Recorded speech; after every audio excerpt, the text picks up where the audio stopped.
Hello everybody, you're welcome back again to the Reggae Appreciation Society. Unless you just arrived on a spaceship from a different galaxy, there's no doubt in my mind that you've come in contact with, watched or listened to the works from the stable of Christopher Percy Gordon Blackwell, more popularly known as Chris Blackwell.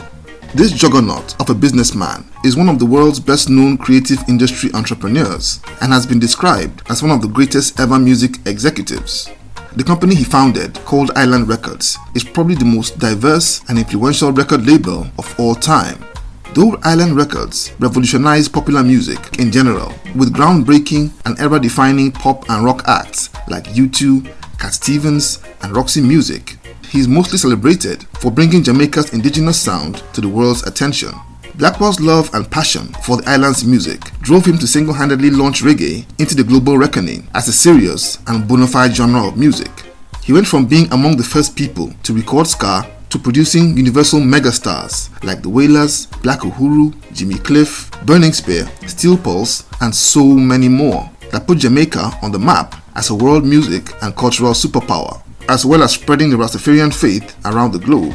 However, Blackwell has also been heavily criticized over the years for unwholesome business practices, including severe exploitation of his artists and cheating them out of getting fair reward for their music, inspiring infamous nicknames like Chris Whitewurst from none other than Peter Tosh. He's an institution and hero to many, and also regarded by many as a villain and one of the embodiments of everything wrong with the music industry.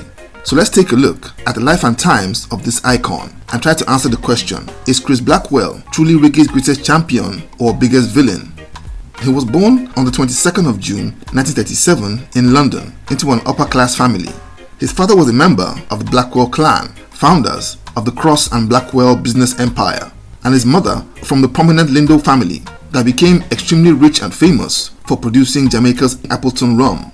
His family moved to Jamaica while he was very young, but he was sent back to England while in his teens to enroll at Harrow, an elite private school in England. It was there, however, that his entrepreneurial streak would come to light, though with negative results. Chris Blackwell was caught by school authorities for running a profitable business, selling cigarettes and liquor to his schoolmates, and was kicked out of the institution. He would return to Jamaica at the age of 20 and worked a number of jobs before his cousin gave him a job as a water skiing instructor at his hotel called the Half Moon. Working in that establishment is what took him into the music business. He was a huge music lover and became friendly with a band that played at the hotel and liked their sound so much that he decided to record them and sell their records under his first label called R&R. And this was years before Coxsone Dodd or even Duke Reid started cutting their own records. A year later, a near-death experience would lead to him developing a huge love for Rastafarians and something of a mission to promote that culture a few years down the road. One day, while sailing on the oceans with some friends, his boat ran aground on a coral reef and he was forced to swim a long distance to shore. He collapsed on the beach and was rescued by some Rasta fishermen who nursed him back to health with Ital food and traditional medicine. Blackwell's music business would get his first breakthrough when his artist Laurel Aitken scored the #1 song in Jamaica with the track Boogie in My Bones in 1960. But interestingly, despite that early success, young Chris would almost get sucked into the film industry a year later. In 1961, Dr. No, the first James Bond movie, was being filmed in Jamaica, and Blackwell's mom, who was a friend of Bond creator Ian Fleming, got him a job with the crew as a production assistant. He was so good at that task that James Bond producer Harry Saltzman offered him a full-time job in the company. He was torn between filmmaking and his music business when a fortune teller told him he would be a big success if he stuck to music and continued on his musical journey.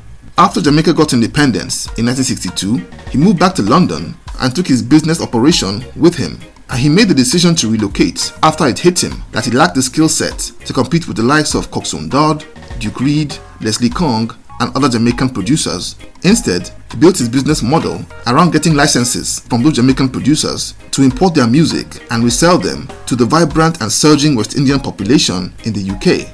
It was while doing that he would discover a talent that would launch Island Records into global reckoning and also make him go back to recording his own artists. He'd imported some singles which were recorded at Studio One, and one of those songs was by a teenage singer named Millie Small.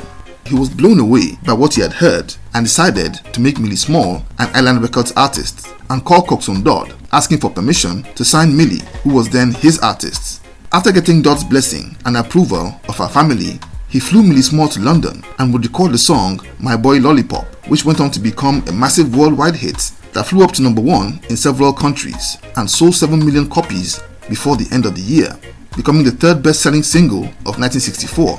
Island Records made a killing of that song and used the profits to really establish itself as one of the world's foremost record labels. Seeing the massive potential of Jamaican sound on a global scale, Chris Blackwell stayed on the lookout for the next big thing, and when he attended the World Fair in New York that same year, he discovered a skinny 20-year-old Jamaican singer named Jimmy Cliff, who was tearing up the stage and getting rave reviews, and Blackwell would convince Jimmy to sign for Island Records. However, unlike Millie Small, Jimmy Cliff suffered a slow start as Blackwell first tried to package him as a rock act. But in 1969, Cliff finally got his way and released a reggae-based self-titled album with a track called Wonderful World, Beautiful People, which would go into the top 10 in the UK, the US, and many other countries. After 2 more brilliant albums and the classic soundtrack album, The Harder They Come, Jimmy Cliff left Island Records in frustration over Blackwell's seeming bias for the rock artists on his label, as well as poor terms of service and remuneration, and Jimmy Cliff would be the first of many reggae artists to express anger and disaffection at Blackwell's business practices, and even released a diss track in Blackwell's honor named The Number 1 Ripoff Man. A week after Jimmy Cliff walked out of Island Records, Bob Marley, Bonnie Wailer, and Peter Tosh would walk into Island Records for a meeting and get a £4,000 advance to record an album. The Wailers recorded the phenomenal Catch a Fire, which became a critical smash hit and launched the Wailers into immortality. But barely a year after, the trio of Bob, Bonnie and Peter would fall apart due to internal tensions in the group, which started when Chris Blackwell promoted Bob Marley to a leadership role over his 2 childhood friends and band members. Bonnie Wailer and Peter Tosh would hold a grudge toward Blackwell for the rest of their lives. Tosh was the most outspoken and famously gave him the nickname Chris Whitewurst. After splitting up, the 3 would go on to outstanding solo careers, and Bob Marley became an absolute megastar and international Rasta ambassador. The 1970s saw Island Records go into an incredible era of dominance. The label had virtually all the hottest reggae artists in the world on its roster, from The Burning Spear to Max Romeo, Third World, Bonnie Wailer, Inner Circle, Black Uhuru, Lee Scratch Perry, Steel Pulse. Just name it, and Island Records had it and made, I'm sure, billions of dollars in the process. This huge winning streak continued into the 1980s until Blackwell sold the company to Polygram Records UK in 1989 for £180 million. And the label is still going strong today as a subsidiary of the Titanic Universal Music Group. But despite his incredible resume, Chris Blackwell has been the focus of tons of bitter accusations by his former artists, who have complained endlessly about being exploited and cheated out of their royalties. Even his biggest star, Bob Marley, was said to have been fed up of Blackwell and was looking forward to leaving Island Records after fulfilling his contractual obligations of giving 10 albums to the label. Sadly, the said 10th album, Confrontation, was released as a posthumous work after his death. Max Romeo is another Island Records old boy with a sad story to tell. His masterpiece War in a Babylon album from 1976 enjoyed incredible commercial as well as critical success. But some years ago, the whole world would learn that Max Romeo hadn't made a dime from that album except the measly sum of $5,000. Romeo is currently in court with Island Records, suing to get compensation. Romeo also stated that Island Records had a policy of mopping up all the brightest artists in Jamaica during reggae's golden era and keeping them all on the shelf to allow Bob Marley shine the brightest, a policy he said would stunt his own career. Even Black Uhuru's Ducky Simpson also revealed that Island Records hadn't paid his group any royalties at all, despite the monstrous commercial success of Black Uhuru. The stories around Blackwell's business practices are simply endless and leads us to the million-dollar question: was Chris Blackwell a hero or a villain in this story? And there are 2 sides to this. If you look on the bright side, he was responsible for exporting the genre to the 4 corners of the globe, creating reggae superstars and a multi-billion-dollar industry. But on the dark side of this tale, he made insane amounts of money exploiting the music and the artists, while exploring music industry mafia tactics to deprive these artists of the rewards of all their labor. But when you really examine the landscape beyond Blackwell, Blackwell wasn't the first or the last to ruthlessly exploit his artists, with the likes of Coxsone Dodd and Joe Gibbs, part of a large number of Jamaican producers who did the same. Interestingly, Dr. Simpson, in a recent interview, said he believes that Blackwell had the makings of a decent businessman at the start of his career, but learned how to exploit musicians after working extensively with the likes of Coxsone Dodd, when he used to import their records to sell in the UK in the 60s. But beneath that cutthroat approach, Blackwell had done some things to show that he had a heart, at least. But like when in the 1980s, it came to light that Millie Small, his first big superstar, was homeless and broke, he would gift her a home in London and grant her the rights to earn performance fees every year for My Boy Lollipop.